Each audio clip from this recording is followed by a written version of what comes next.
안녕하십니까, 전은성입니다. 자, 사업별 투자 방법 및 매도 시기, 그래서 역세권 고밀 개발과 저밀도 개발 약간 극단적으로 나눠봤습니다. 그래서 사업이라는 게 이 사업별로 끝까지 투자해라 이런 뜻이 아니에요. 어떤 것들은 단기적인 차익을 보고 갈 수도 있는 거고, 어떤 것들은 단기적인 차익이 안 날 수도 있지만은 아파트가 다 지어졌을 때 비로소 훨씬 더 좋은 사업들도 있습니다. 그래서 사업별 유형이랑 언제 매각하는 게 제일 좋고, 또 유망 지역은 어디까지 있는지를 한번 살펴보도록 하겠습니다.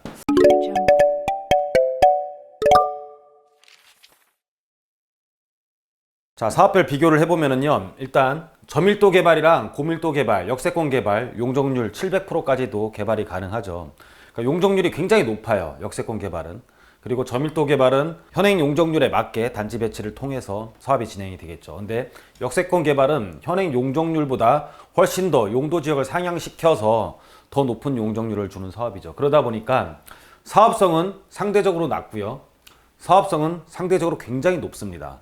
그래서 사업성이 높다 보니까는 일반 분양 세대 수가 많다라는 뜻이죠. 그러다 보니까 추가 부담금이 당연히 적게 발생을 하는 것이고, 일반 분양이 별로 많지 않다 보니까는 본인이 납부해야 될 추가 분담금이 굉장히 많아지는 거죠. 그런데 아파트를 다 짓고 나면 고밀로 개발됐기 때문에 주거 쾌적성이 낮아집니다. 그리고 상대적으로 용적률이 낮게 지어졌기 때문에 주거 쾌적성은 훨씬 더 올라갈 수 있습니다. 그래서 매도 시기는 사업성이 좋으니까 관리 처분 때는 굉장히 추가 부담금이 적어서 무혈 입성하는 경우도 발생을 하는 것이고, 상대적으로 같은 평형에 들어갈 때 되게 낮은 금액을 지불하는 것처럼 보여서 순간적으로 상대적인 프리미엄이 굉장히 많이 올라가요. 그래서 이런 것들은 입주하면 오히려 안 좋기 때문에 관리 처분인가 때 매각을 하는 게 좋고요.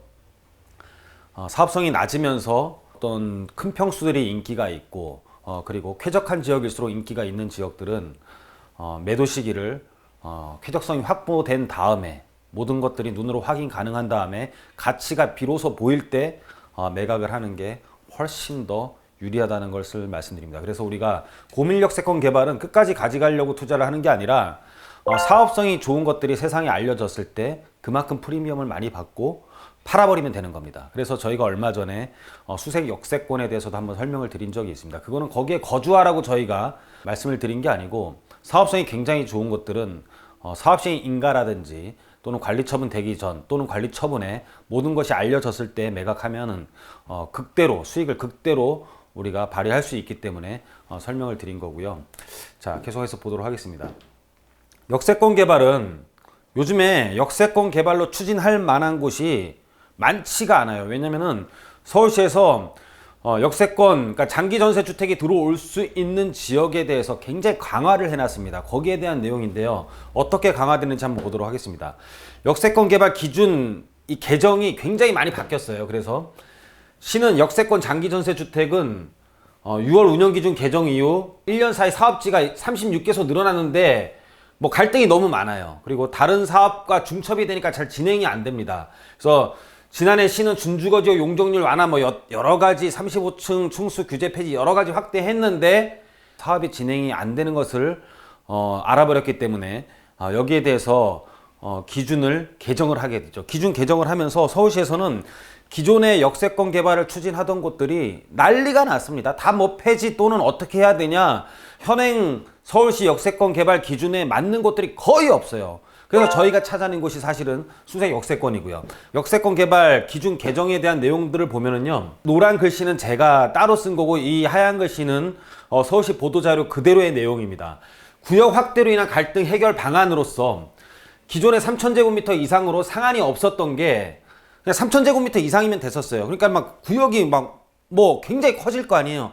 커지다 보니까는 갈등이 많이 생기죠. 사람이 많아지고 면적이 많아지면 이해관계가 복잡해지다 보니까는 당연히 충돌이 많이 일어나게 되는데, 그래서 기존에 상한이 없던 것이 3,000제곱미터 이상으로 상한이 없었던 것이 3,000제곱미터 이상 2만 제곱미터 이하라고 보면 돼요. 관련위원회 인정 3만 미터 이하는 그냥 빼셔도 됩니다. 대부분이 2만 제곱미터 미만이어야지만이 사업이 가능한데, 기존에 역세권 사업을 추진하던 대부분의 지역들이 2만 제곱미터가 넘어가면서 이 기준에 다 벗어나게 돼요.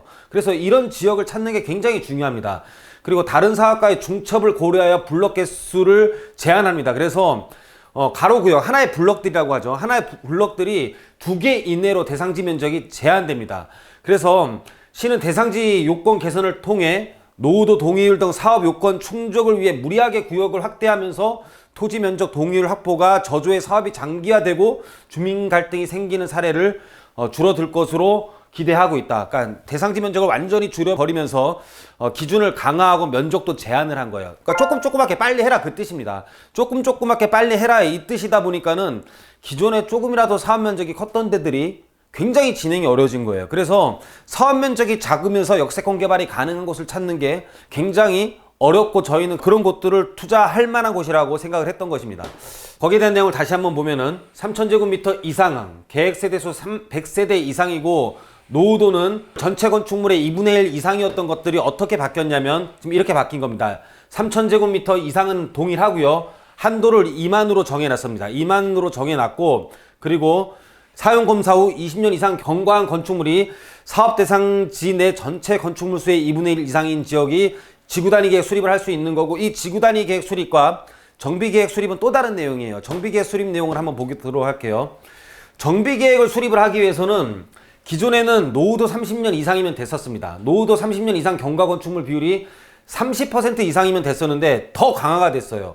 노후도 30년 이상 경과 건축물이 60% 이상 돼야 됩니다. 무슨 뜻이냐면 면적이 적으면서 그 안에 노후도 30년 이상 건축물 비율이 60% 이상을 우리는 무조건 찾아야 되고요. 10년 이내 신축한 건물이 15% 이하여야 됩니다. 그래서 이런 15% 이상이면은 제외가 돼요. 기준이 굉장히 까다로워졌죠. 다시 한번 정리할게요. 2만 제곱미터 미만이어야 되고 그리고 정비계획을 수립을 하기 위해서는 노후도 30년 이상 된 게 60% 이상이어야 돼요. 그리고 10년 이내에 신축한 건물 비율이 15% 이내여야지만이 앞으로 역세권 개발을 할 수가 있습니다. 여러분들 찾을 수 있겠습니까?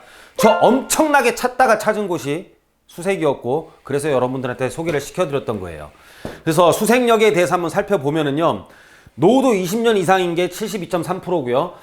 여기서 노후도 요건을 30년으로 했을 경우에는 충분히 60%가 넘는 70.2%가 나오고 면적도 2만 제곱미터 미만인 9,592제곱미터로서 모든 요건들, 역세권에 대한 범위 그리고 역세권 개발에 대한 법도 있는데 이런 역세권으로 인해서 어떤 지역별로 단절되는 곳들도 역세권 개발을 하게 됐습니다. 이런 모든 것들이 다 충족되는 것이 수색 역세권이었기 때문에 여기에 여러분들이 투자를 해서 거주해라 이런 것들이 아니고요. 그냥 어떤 우리가 사업에 대한 성공 여부 그리고 사업에 대한 사업성이 세상에 알려져서 그게 프리미엄으로 바뀔 때 빠져나오라고 여러분들한테 소개를 시켜드렸던 거고요.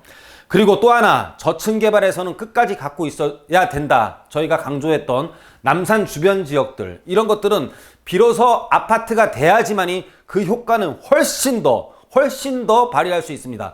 물론 정비구역으로만 지정돼도 용산 같은 경우는 프리미엄이 다 6억이 넘어가지만은 그게 아니라 실질적으로 아파트가 될 때는 반포 아파트가 그랬던 것처럼 대형 평수들은 프리미엄이 다 30억이 넘어갈 수 있는 입지를 갖고 있기 때문에 이런 지역들은요 여러분들이 좀 끝까지 갖고 있어야 된다는 것을 의미를 하는 겁니다. 그래서 오늘은 사업별 여러분들이 보유해야 되는 기간과 매도 시기 그리고 역세권 개발이 얼마나 강화됐고 여러분들이 얼마나 찾기 힘들고 그 중에서 저희가 찾은 수색 역세권이다라는 것을 다시 한번 알려드리기 위해서 자 오늘 강의는 준비했습니다. 오늘 강의는 여기서 마치도록 하겠습니다. 감사합니다.